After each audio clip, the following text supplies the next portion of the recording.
नमस्कार साथियों, कैसे हैं आप सभी। मैं विनय तिवारी एक बार फिर आपके अपने परिवार एसएससी अड्डा 24/7 में हार्दिक स्वागत करता हूं। उम्मीद करता हूं और आशा करता हूं आप सब पढ़ाई लिखाई को बेहतरीन तरीके से कर सभी मित्र, सभी दोस्त, सभी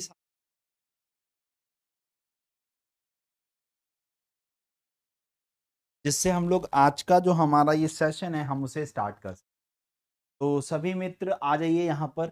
और देखो, आपको भी पता है कि खैर 2020 से ये बात चल रही थी, कोविड से पहले से, कि अब हम लोग जल्दी ही जो है सारी एजेंसीज को जो है मिला करके एक एजेंसी बनाई जाएगी, जो एनआरए सीईटी। हाँ, एनआरए सीईटी की बात 2020 से हम लोग सुनते आ रहे थे। तो फाइनली कल से उसकी जो बातें हैं वो ज़्यादा तेज हो चुकी हैं। तो अब एनआरए सीईटी क्या है? क्या सर अब एसएससी एग्जाम नहीं कंडक्ट कराएगी? क्या सर अब रेलवे एग्जाम कंडक्ट नहीं कराएगी? क्या आईबीपीएस जो हमारे बैंक के एग्जाम कंडक्ट कराती है वो एग्जाम कंडक्ट नहीं कराएगी? और इस पेपर की कटिंग में, आर्टिकल में ऐसा क्या है जो आप लोग के लिए खास है और क्या समझने वाला है, और किनको डर होना चाहिए और भी किनको नहीं होना चाहिए, इन सारे मुद्दों पे मैं आप लोगों से यहाँ पर बात करूँ। ठीक है, देखिए, अगर मैं वैसे यहाँ पर आपको ये विजिबल हो जाएगा। ठीक है, यहाँ पर लिखा है नेशनल रिक्रूटमेंट एजेंसी साल सीटी स्कोर वैध रहेगा। यहाँ पर साफ साफ बोला है अगले साल से ग्रुप बी और सी पदों के लिए कॉमन टेस्ट होगा। बी और सी पदों, ग्रुप बी और ग्रुप सी पदों की जब जब हम बात करते हैं बेटा, तो सबसे पहली बात जो आपको अपने दिमाग में रखनी है, ग्रुप बी और ग्रुप सी के जो हमारे पद होते हैं वो ग्रेजुएशन वालों के लिए। तो सबसे पहला जो एक डाउट है उसे आप यहां से खत्म कर सकते हो। खत्म इस तरीके से कर सकते हो कि अगले साल जो भी एग्जाम कंडक्ट होने की बात कही जा रही है वो ग्रेजुएशन लेवल वाले हैं। ठीक है, तो चलिए यहां पर देखिए, पॉजिटिव पहलू को इन्होंने पहले बताया। केंद्र के सालाना 1.2 लाख रिक्त पदों के लिए 50 से ज्यादा परीक्षाएं होती हैं। करीब 2.5 करोड़ आवेदन आते हैं, मतलब 2.5 करोड़ फॉर्म भरे जाते हैं। करीब कितने, 1.25 लाख पदों के लिए 2.5 करोड़ से ज्यादा आवेदन होते हैं। ठीक है, नोटिफिकेशन से चयन प्रक्रिया तक 12 से 18 महीने लगते हैं। बट ऑब्वियस है, नोटिफिकेशन आया, उसका एग्जाम कंडक्ट हुआ, प्री हुआ, मेंस हुआ, बहुत सारे चरण होने के बाद जाकर कहीं पर आपका फाइनल रिजल्ट आता है। ठीक है, तो इसमें टाइम लग जाता है।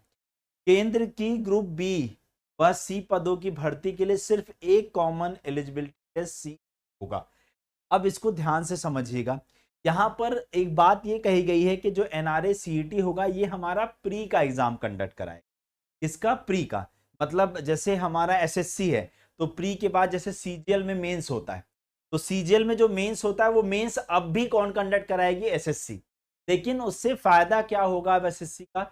सपोज मान लो 30 लाख बच्चों ने फॉर्म भरा सीजीएल का, तो अब 30 लाख बच्चों का एग्जाम कंडक्ट जो कराएगी वो एनआरए सीईटी कराएगी।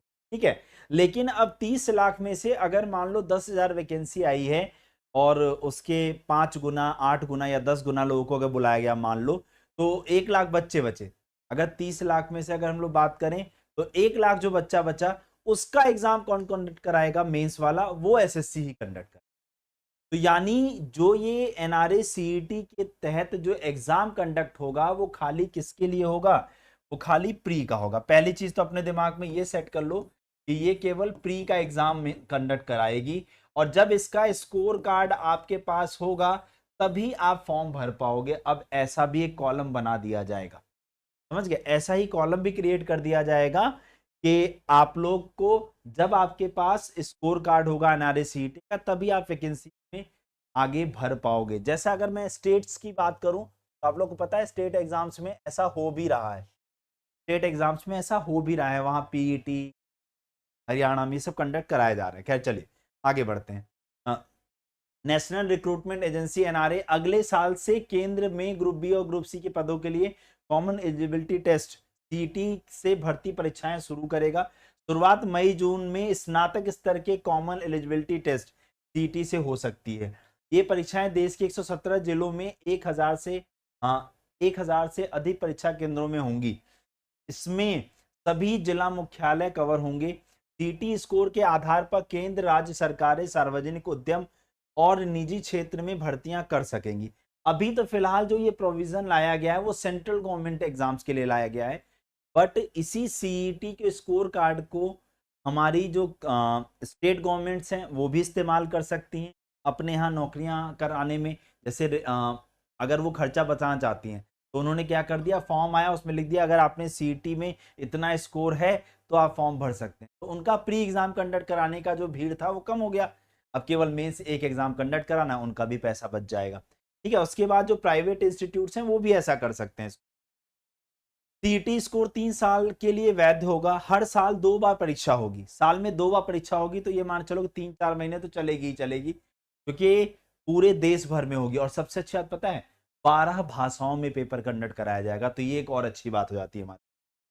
यह परीक्षा अभी तक सर्विस सिलेक्शन कमीशन ने, staff selection commission, railway recruitment board और institute of banking personnel selection जैसी अलग अलग एजेंसियों के जरिए होती हैं। एनआरए के सूत्रों के मुताबिक सीट के syllabus, exam scheme, fees normalisation के बारे में विशेषज्ञ परामर्श कमेटी की रिपोर्ट तैयार हो चुकी है। मतलब कि क्या सिलेबस होगा, क्या एग्जाम पैटर्न होगा, कितनी फीस होगी और नॉर्मलाइजेशन हम कैसे करेंगे, ये सारा तैयार हो चुका है। एनआरए की ओर से हाँ, परीक्षाओं के लिए डिजिटल प्लेटफॉर्म के परीक्षण का काम भी अंतिम चरण पे है। मतलब वो टेस्टिंग कर रहे हैं कि हम ऐसा सॉफ्टवेयर डेवलप कर लें जिससे हम सारे एग्जाम्स को कंडक्ट आसानी से कर सके, चाहे वो रेलवे का हो, चाहे वो बैंक का हो, चाहे एसएससी का हो। सबका जब बेटा कॉमन एग्जाम कंडक्ट होगा प्री के लिए, तो ये तय है कि एसएससी के एग्जाम पैटर्न पे तो ज्यादा फर्क नहीं पड़ेगा, लेकिन बैंक पर थोड़ा सा पड़ सकता है, बिकॉज एसएससी का जो एग्जाम पैटर्न है वो आप लोग का एट पार बिल्कुल वैसा ही है जिस तरीके से हमारे, जब सपोज सी सेट को भी ले लें तो सी सेट से भी थोड़ा टैली करता है, इसलिए एसएससी पे इम्पैक्ट कम पड़ेगा। रेलवे वाला बच्चा एसएससी को बहुत आसानी से समझ लेगा क्योंकि उसका पेपर भी ऐसा ही कुछ है। तो दिक्कत थोड़ी सी अगर आएगी, अगर एक ही पेपर का पैटर्न बनाया गया कि 10वीं वाला बच्चा एक पेपर देगा, 12वीं वाला बच्चा एक पेपर देगा और ग्रेजुएशन वाला एक देगा, तो इसमें जो है फर्क पड़ेगा सबसे ज्यादा अगर, तो वो बैंक वालों पे पड़ सकता है। बाकी एसएससी और रेलवे पे उतना इम्पैक्ट नहीं होगा क्योंकि उनका सिलेबस लगभग वैसा ही है। ठीक है, चले आगे बढ़ते हैं।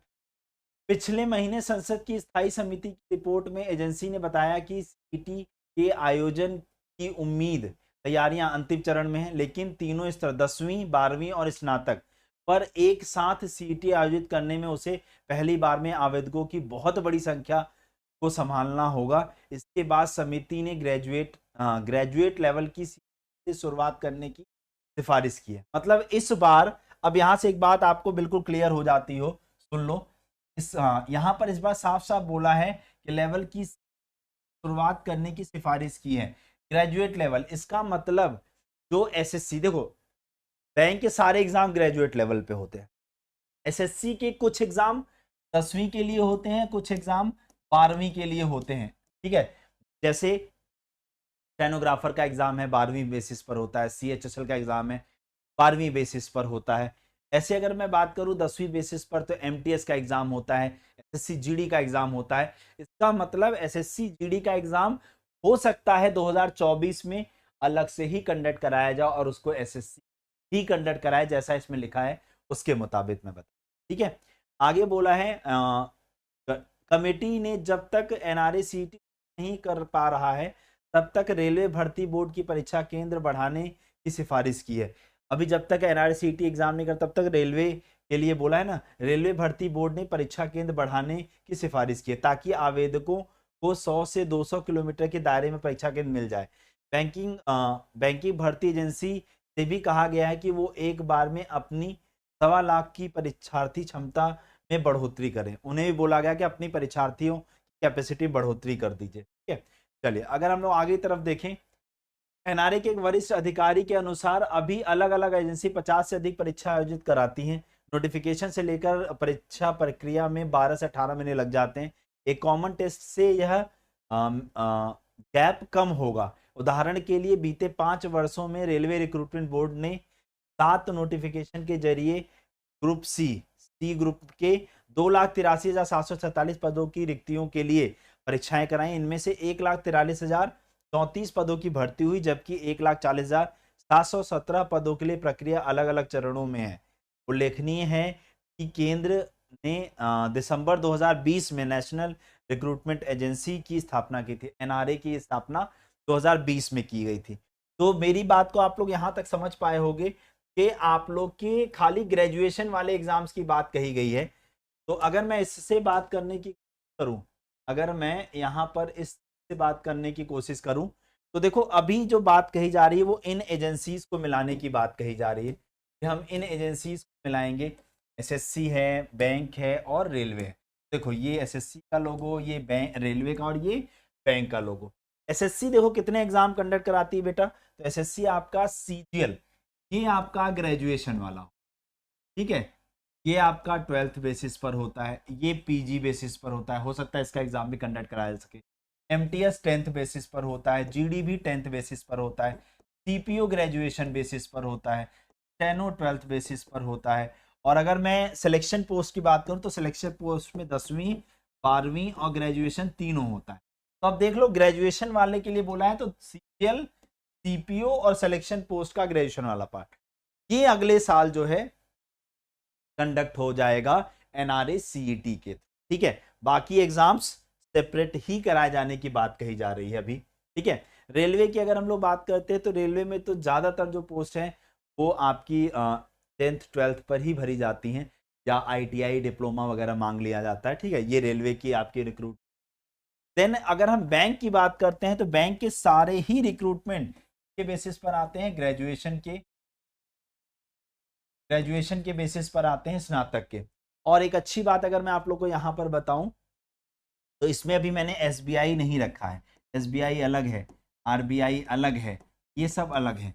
हो सकता है ये सारी चीजें इसी के अंदर आकर के सारे एग्जाम्स अगली बार ग्रेजुएशन वाले यानी बैंक के सबसे पहले होंगे, और एसएससी में सीजीएल, सीपीओ और सिलेक्शन पोस्ट के ग्रेजुएशन वाले पार्ट का होने के चांसेस हैं 2024। ठीक है, और जैसे और अपडेट्स आएंगे, सारी चीजें आएंगी, हम आपके समक्ष आ जाएंगे आपको सारी बताने के लिए। तो बिल्कुल परेशान नहीं होना, आप लोग तैयारी करते रहिए, क्योंकि अभी 10वीं और 12वीं वाली वैकेंसीज को अलग रखा गया है इस पेपर के आर्टिकल और जितने भी statements. Thank you so much. जय हिंद, जय भारत। इन्फॉर्मेशन कैसी लगी ऑफलाइन कमेंट करके जरूर बताइएगा, और आपके जितने भी डाउट्स हों वो इस वीडियो के नीचे कमेंट कर लीजिएगा, मैं जल्दी ही आपको बता।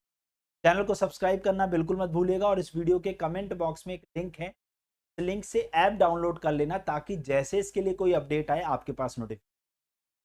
Thank you so much.